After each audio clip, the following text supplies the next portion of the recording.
বাচ্চাদেরকে যে কোনো ধরনের ভেজিটেবলস খাওয়ানো একটা বড় টাস্ক। আর ওদের পছন্দের খাবারের মধ্যে যদি সব ধরনের ভেজিটেবলস থাকে, বাস এবার তো আর কোনো কথাই নেই। বাচ্চারাও খুশি, মারাও খুশি। আমার মেয়ের জন্য আজকে আমি বানিয়ে নিয়েছি হাই প্রোটিন চিজ স্যান্ডউইচ। তার জন্য প্রথমে আমি খানিকটা স্প্রাউটস, গাজর, বিট ভালো করে মিক্সিতে পেস্ট করে নিয়েছি। তারপর তাওয়া বসিয়ে তাতে দিয়ে দিয়েছি অল্প একটু বাটার, তারপর দিয়ে দিয়েছি পেঁয়াজ কুচি আর পেস্ট করে রাখা সেই গাজর, বিট আর স্প্রাউটস এর পেস্টটা।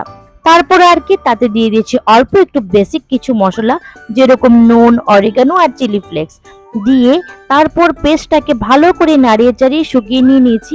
এইদিকে গ্রিল প্যানটাকে একটু গরম করে নিয়ে তাতে দিয়ে দিয়েছি অল্প একটু বাটার আর তারপর দিয়ে দিয়েছি ব্রেড। আর ব্রেডের উপর দিয়ে দিয়েছি ভরে ভরে সেই স্টাফিংটা, যেটা কিছুক্ষণ আগে বানালাম। তারপর দিয়ে দিলাম এক স্লাইস চিজ, তারপরে আরেকটা ব্রেড দিয়ে গ্রিন প্যানটাকে লাগিয়ে দিয়েছি।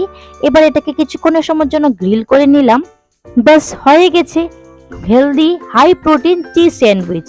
এবার মাঝখানে এটাকে স্যান্ডউইচের শেপে কেটে আমার মেয়েকে পরিবেশন করে দেব। সকালের ব্যস্ততার মধ্যে খুব চটজলদি তৈরি হয় এই রেসিপিটা, আর খেতেও খুব হেলদি আর খুবই টেস্টি হয়। আপনারা অবশ্যই বাড়িতে ট্রাই করে দেখবেন। এবার আমার মেয়েকে আমি নিয়ে দিই, দেখি ও কি বলে। ওর এক্সপ্রেশন দেখে বুঝেই গেছেন যে ও খুব পছন্দ করেছে।